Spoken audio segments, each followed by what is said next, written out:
Namaste everyone. Hello, good evening. Welcome back to Shape Talks and Vlogs. STV पर आपका once again बहुत बहुत स्वागत है। आज काफ़ी लंबे समय बाद आप सभी से मुलाकात हो रही है। कुछ फैमिली प्रॉब्लम्स, पापा जी की हेल्थ एंड आप लोगों ने इंस्टा रील्स देख ही लिए होंगे। I had to call cops in my village last month, तो उस वजह से थोड़ा I was occupied and I couldn't record blog for you all. और आज का ब्लॉग मैं रिकॉर्ड कर रहा हूँ उन सभी लोगों के लिए।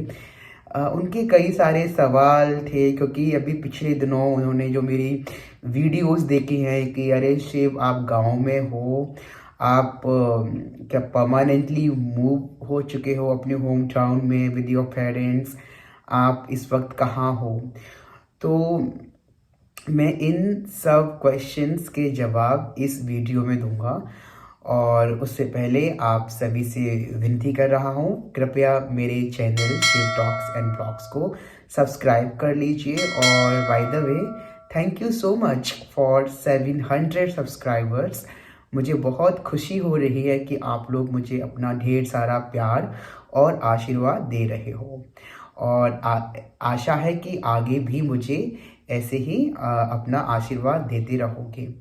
तो मैं इस वीडियो में आप सभी को बताऊंगा why did I move back to India. जी हाँ, कि मैं वापस अपने वतन भारत देश क्यों लौट आया, ऐसी क्या वजह रही। क्योंकि आज के टाइम में हर एक यंगस्टर का, हर एक यूथ का ड्रीम होता है कि आफ्टर गेटिंग गुड एजुकेशन, पढ़ लिख कर वो बाहर सेटल हों, बाहर जॉब्स करें। And I M one such person जो कि इतना पढ़ लिखने के बाद और बाहर रहने के बाद वापस अपने देश इंडिया में आ गया।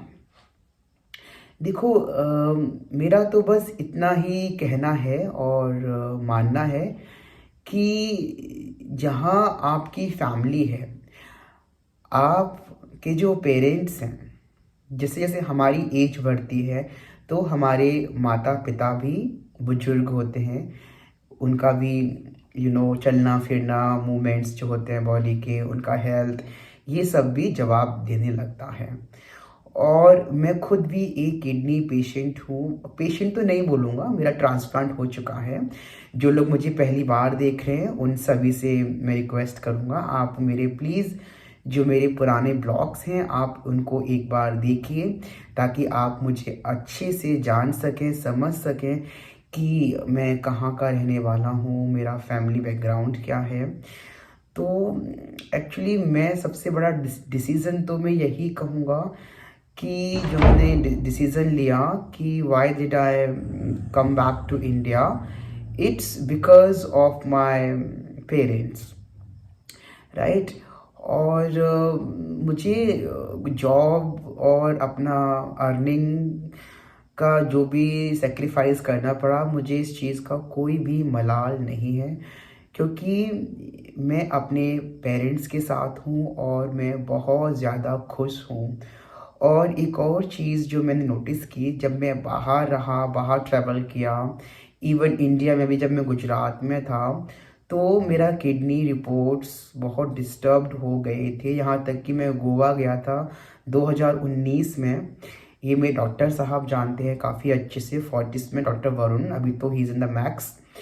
तो I went for vacation to Goa in 2019, and मेरा रिपोर्ट बहुत ख़राब हो गया। ऐसी नौबत आ गई थी कि जो दूसरे डॉक्टर थे उन्होंने तो यहाँ तक बोल दिया था कि आपको बायोप्सी कराना पड़ेगा, and I was very worried.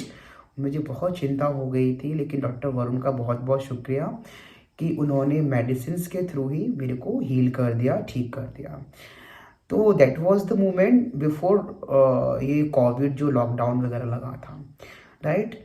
और उसके बाद आई डिड सम ट्रैवल, कि मैंने बाहर किया, आई वर्कड, गुजरात में भी जॉब किया, लेकिन I was feeling very homesick. देखो, मैं 12 साल की उम्र से बाहर रहा हूँ गाज़ियाबाद में विद माई एल्डर ब्रदर, अपनी स्कूलिंग करी, अपना कॉलेज किया दिल्ली यूनिवर्सिटी से। तो मुझको अपने पेरेंट्स के साथ रहने का मौका मिला ही नहीं। तो मेरा जो चाइल्डहुड था it was away from them, है ना, हमेशा पेरेंट्स से दूर रहा।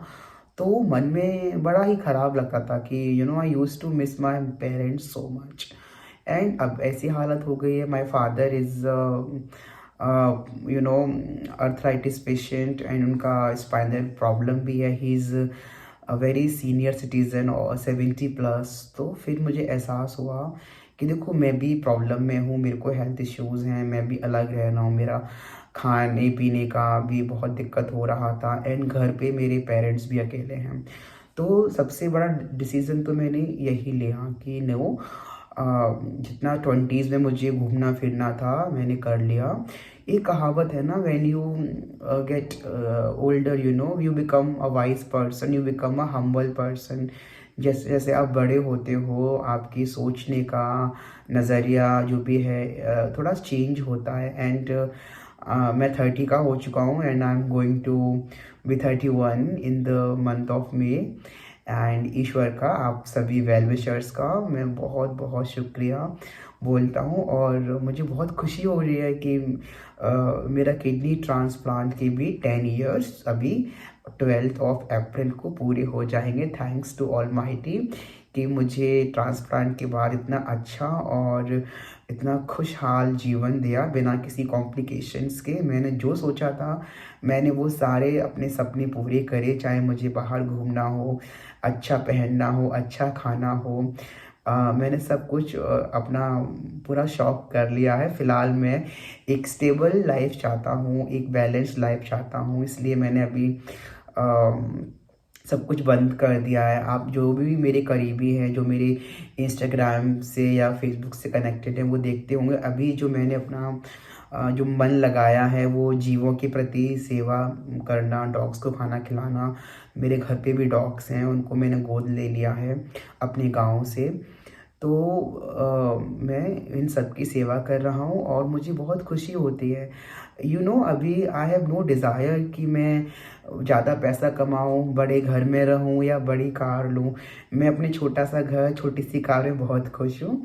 एंड मेरे माता पिता मेरे इर्द गिर्द हैं, मेरे आंखों के सामने रह रहे हैं। तो इससे अच्छा मुझे आई थिंक कुछ भी नहीं लगता है। और देखो एक और चीज़, मैंने इतना बड़ा फैसला अपने कैरियर को हॉल्ट दिया, देखो बिकॉज़ मेरे फादर ना एक बहुत ही अच्छी गवर्नमेंट जॉब से रिटायर्ड हैं। तो उनका pension he is getting very good pension. तो ऐसा नहीं है कि आपने बिना सोचे समझे इमोशनल होके आपको भी ऐसा डिसीज़न ले लेना है मेरी तरह, क्योंकि मेरा तो स्टेबल है। माय टच वुड, मेरे पिताजी को अच्छा खासा मिलता है। He is from very good service. उनका जो रिटायरमेंट है बहुत ही अच्छे, एक उच्च स्तर की जो नौकरी मानी जाती है सरकार की,